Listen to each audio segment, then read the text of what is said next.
Economic inequality and the huge disparity between the rich and the poor has grown worse as unionization has declined in the country over the past several decades. Which side are you on? Which side are you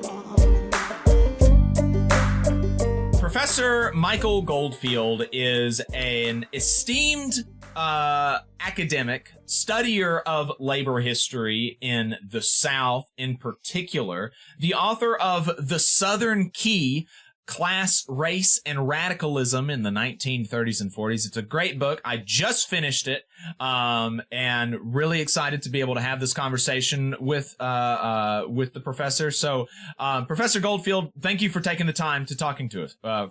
Thank you for taking the time and talking to us today. I appreciate it. Oh, thank you. I'm pleased to be here. Talking about the history of Alabama and Southern labor is one of my favorite things to do. Moving to politics kind of more broadly, there's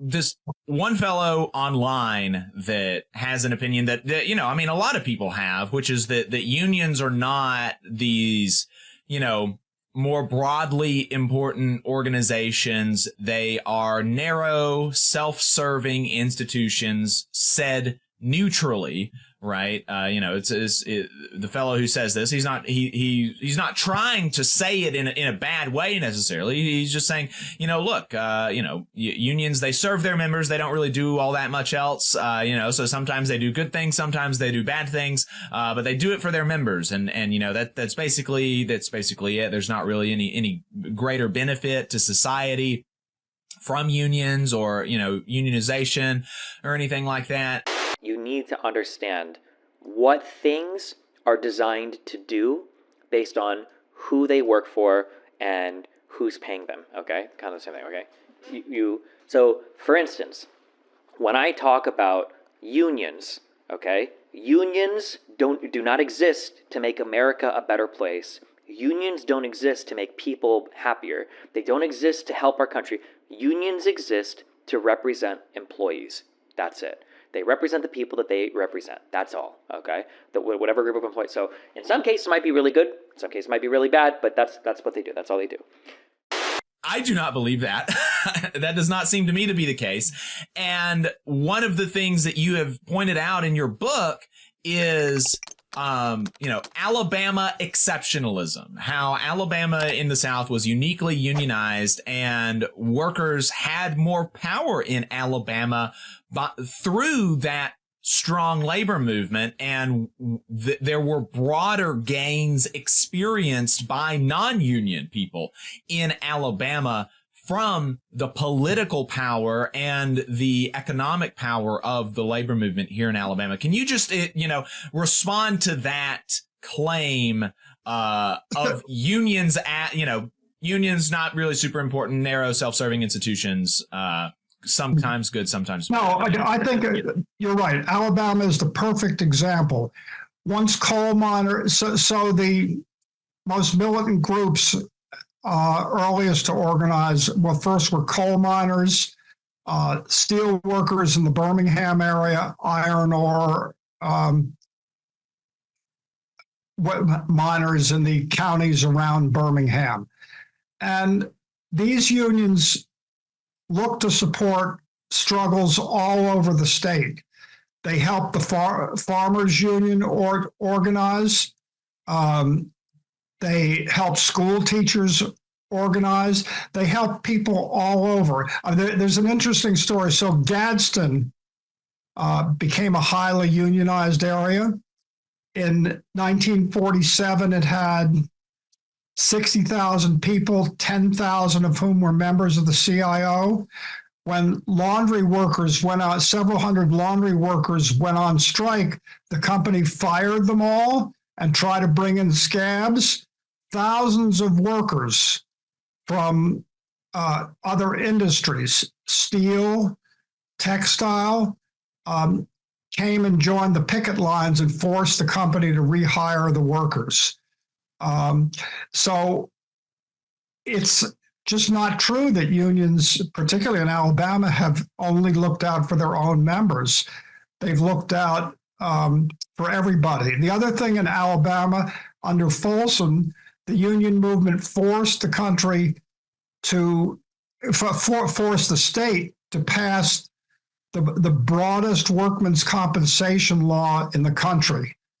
And in particular, it was the only state in the country that had black lung, which is what most older miners die of because it keeps them from breathing and debilitates them, as a compensated disease from work. Other places, other states refuse to recognize that as an actual workplace disease. Hey, 5 seconds. Just wanted to say that this is only possible because of our donors. If you want to see more of this, then consider donating yourself at tvlr.fm/donate.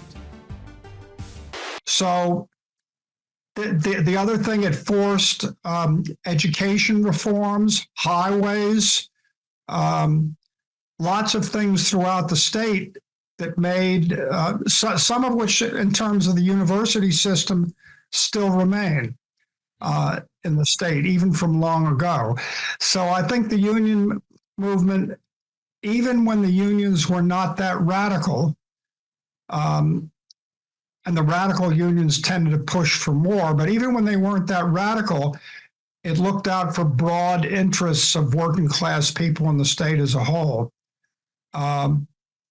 So I think that's a common feature of union history in the South and elsewhere. The other thing that unionization had forced non-union employers to raise wages and benefits.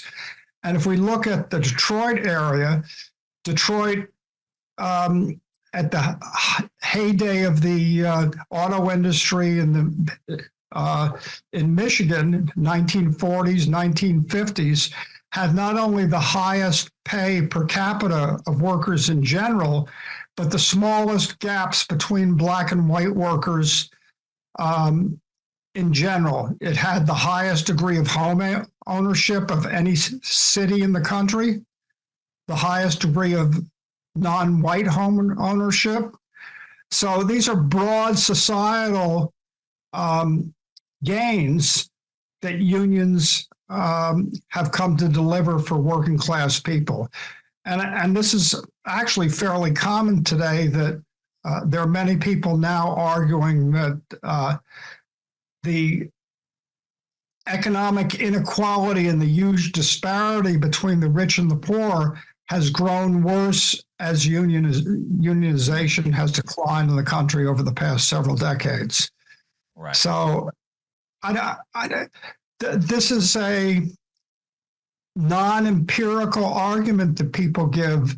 I mean, I hear this all the time. People say, railroad unions want more people so they can have feather bedding. Well, they have these huge trains, right, that are prone to accidents. And railroad companies want only one person on these trains that go for miles and miles. Right. And the unions say, if you don't have at least two people, when you have an accident or something happens, you can't even deal with it. One person cannot deal with an accident like that. Companies say, we've automated everything, you don't have to worry. But there are railroad people killed and there are railroad accidents. So in this place in Ohio where the train derailed and there were, 10 or 15 cars full of dangerous chemicals, which they were worried would kill lots of people and was burned off. The company just settled for several $100 million because of the accident. And these things are all too common. You just saw a clip from the Valley Labor Report. We are live every Saturday morning from 9:30 a.m. till 12:30 p.m. And we pride ourselves on keeping all of our content free to everybody so that we can talk to as many working folks as possible. If you support the work that we're doing, you think that it's important, you think that it's good, then consider making a monthly contribution to the project, and you can do that on our website, tvlr.fm.